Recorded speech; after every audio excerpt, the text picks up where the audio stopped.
Brother Keith Pompey is back with us from the Philadelphia Inquirer for his annual visit after the Sixers have disappointed. Fans have left early, booing the team about a star player who won't shoot with the series and the season on the line, as is our annual tradition with Keith Pompey from the Philadelphia Inquirer. All right, so that's Daryl and Doc we heard from today. Keith, what's your takeaway when it comes to the day after last night's disappointment? I mean, the takeaway is always positivity, right? It's always not as bad as we saw it. The one thing is, they would not answer Daryl wouldn't answer questions in regards to James Harden. The biggest thing is, though, he did say that Doc Rivers was coming back. He assured us that he was coming back. And, I asked the question, what did you see in Doc to make him come back? And that wasn't a knock, like I'm asking him a question like Doc should be fired. I just, you just come out and say, yeah, he's coming back, but you're not explaining why. And he said that he's a great coach and this and that. So that was, to me, the biggest takeaway because of, Doc is a guy who, let's face it, once James Harden came here, there was a lot of talk that Mike D'Antoni was going to replace Doc if they didn't go far in the playoffs. The Sixers lost in the second round again, and that was the question to be asked: what is Doc's future like? And Daryl assured everyone that he was coming back, and Doc was talking about the job that he did last night. So it's one of those things where, to me, that's the story. What is Doc's future, and what is that going to be like with this team? All right, Keith, for those of us who don't live in Philly, who don't live in Jersey, Delaware, I feel like we need some context here because Doc, I've known Doc for a long time. I don't think I've seen him he was simmering last night. He was simmering with that, like he was on edge. And it was almost like, is there an issue between I know he's about Howard Eskin, I imagine. Is there an issue between those two, or do you think Doc is just fed up with people coming for his head? There's a story behind the story. I think it's a little bit of the latter. Like I feel like I talked to Doc about Howard. Doc kind of likes Howard. Howard likes Doc. Howard asks questions. But I think, like, if you're going to be real, like, Doc Rivers went through a lot this year. I mean, you look at that roster, and I keep telling people, like, man, I felt for Doc. He went to a gunfight with a butter knife from Chick-fil-A, one of them plastic ones that breaks all the time. Right? Like, it was no way in heck that Doc was going to win anything. And I think that we look at it, I mean, honestly, they had three guys on that Miami Heat team that the Sixers would have loved to have, and they would have been starters. One in Tyler Hero, one in Duncan Robinson, who didn't play at all, and the other one was Victor Oladipo, right? So you look at that team and you compare that to the Sixers team, and James Harden just wasn't the guy that they thought they were going to get. And you say to Doc Rivers, like, hey, it's not working out. What are you doing? You know what I mean? You're doing something wrong. And I felt like, it was that way all season. And I felt like people didn't give him the credit that he was just due. And I think that when we factor all that stuff in, you look at it, I think that had a lot to do with his reaction. I mean, there was times this year where, they would lose a game and people weren't putting into account like how bad the bench was. And they would say, hey, Doc, what did you do wrong? And then Doc would get upset. You understand what I'm saying? So I felt like a lot of people just didn't give this man the credit that he deserved, And you mentioned those Heat players they love to have. That's to say nothing of the guy that they did have and the one that got away. He reminded them about that, and that was Jimmy Butler, of course. But here's what I'm curious about, like the juxtaposition and Embiid, and not just Embiid, I think it was Tobias Harris too. Like, guys didn't hold back last night saying that, hey, we're not tough enough. We weren't aggressive enough. It's like, how do you fix that? You know what I mean? I don't know if that's you can't go in the gym and just all of a sudden just get tougher, can you? Maybe, I don't know. I mean, Jordan and Pippen did it once upon a time, but it's like the juxtaposition between Heat culture and the Sixers' lack of culture was glaring last night, and they all seem to know it, that they just don't have that in here. I agree 100%. Look, I'm gonna give y'all an example of this, and this wasn't even this season. It was last season, right? And the Sixers go to Miami, and what they did is Embiid got into it with one of the players. And, you know, they took Embiid out of his game. Then all of a sudden they bring Dwight in there, Dwight Howard in there. He's giving these elbows, and then all of a sudden Dwight gets into it with someone, right? It was like they took the head of the snake out, took the two tough dudes out, and everybody else fell in line. And I saw that, and I'm like, Now, in game 3 in Philadelphia, it seemed like P.J. Tucker, the Heat were getting blown out, and then P.J. Tucker was trying to get physical with guys, trying to send a message. And I asked guys about that, and they was like, yo, it's not going on here. You know, we're men just like they are. Well, when they went to Miami, all that stuff like disappeared, right? The Sixers need to get tougher. Joel Embiid was injured, and it just seemed like I'm not saying they were getting bullied, but it was like they were roughing dudes up, and instead of like going back at them, they was just going around and doing stuff, you know what I mean, like it wasn't happening. So they need to get tougher. And that's the biggest problem I think the Sixers had. It's funny, like a couple of years ago, we used to laugh because the Sixers at one point, they were the only starting lineup in the NBA that didn't have a dude with a tattoo. And I know people laugh at that, but nowadays that's like a badge of honor, right? You want to be tatted. They didn't have it. When Brett Brown was the coaching them, it seemed like they were going after nice guys. And sometimes, like, you know, I remember a football coach told me, you got to have some of these grimy guys. You got to have a guy that's going to run the wall for you. And they just didn't have that. And now we're all talking now afterwards, Tobias, Joel, Danny Green, they're all coming out and saying we lacked mental toughness. And so, you know, I saw that last year. I saw that a couple years ago. And that's the problem. Well, and that's the crazy part. That's the irony here.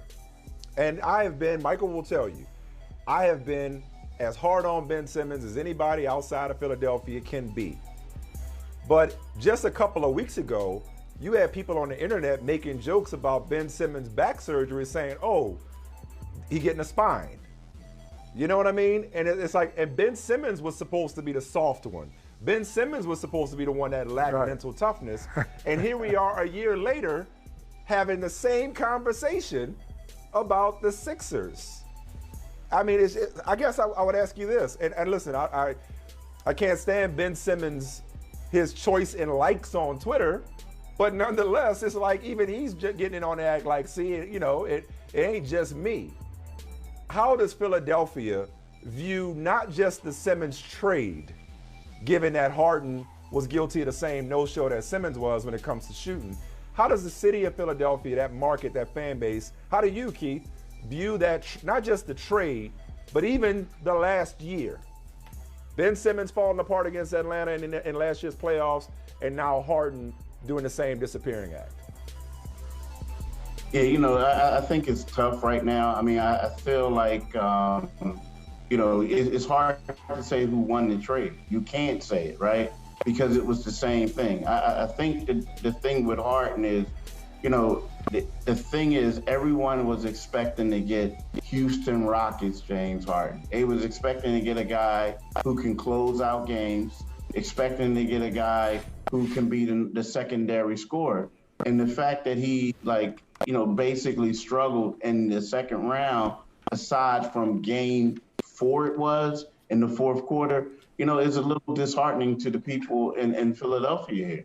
You know, it was just like, yo, this is who we got. Now, in regards to it, it's one of those things where I know he was injured early on, so it's kind of like a wait and see.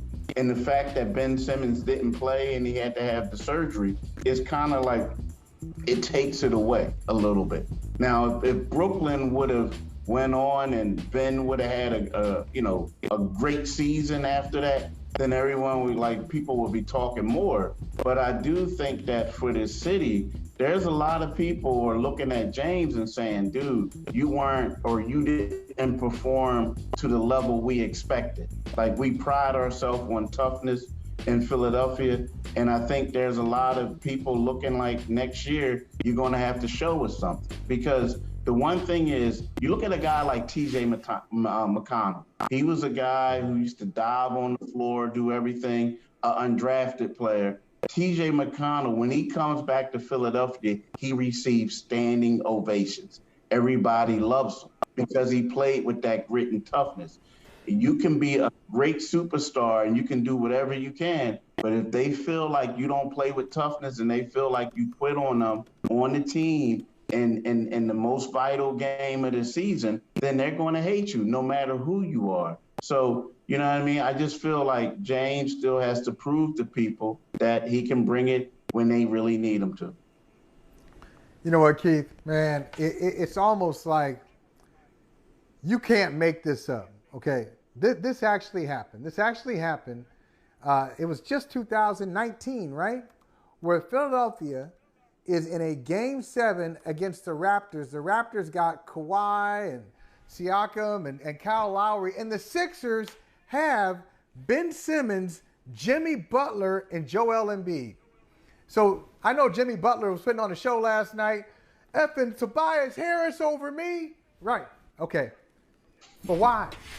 Why is Jimmy Butler? I want to know, like, why isn't Jimmy Butler on the Philadelphia 76ers? It sounds ridiculous that they would even let him walk away. Yeah, it was one of those things, and you know, Jimmy was waiting years to say that, right? Y'all know that, right? It was things where he was waiting years to say it. You know, I think, like, you know, Jimmy is that guy who, we all had a friend like Jimmy, right? You know, like, Jimmy was that guy when you were growing up. At first, your mom didn't like him, but then the more that she was around him, she kind of fell in love with him. It was just, he just got that boisterous friend. Like, you know, he thought he was a bad influence. When he comes into the park, they think you're a bad influence. But he brings out something in you. Like, I like what he brings out in you. Okay, this is good. Yeah, he brings that toughness in you, right? But he's that dude, like, Jimmy's the guy that walks in the gym and everybody else would say, hey, what's up? Jimmy like, yo, what up, MF? You know, stuff like that. But that's him. I don't think that Brett Brown could deal with it. You understand what I'm saying? It was just like he was up front and he was honest. Like, even with the media, like, you in there and all of a sudden you're like, okay, Jimmy about to call me out, man. What I'm gonna say? I gotta have a comeback. That's who he is. But at the same time, he made them better. He made people feel uncomfortable. I think the situation with Ben, and this was documented years ago, it was one of those things. Ben wasn't shooting well. Jimmy became the facilitator. They moved Ben off the ball. Right at that particular time, Ben was up for a contract extension. Hey, I don't want to be here. One of those things. So it got to a point whereas Jimmy was the boisterous one, Tobias is the nice guy.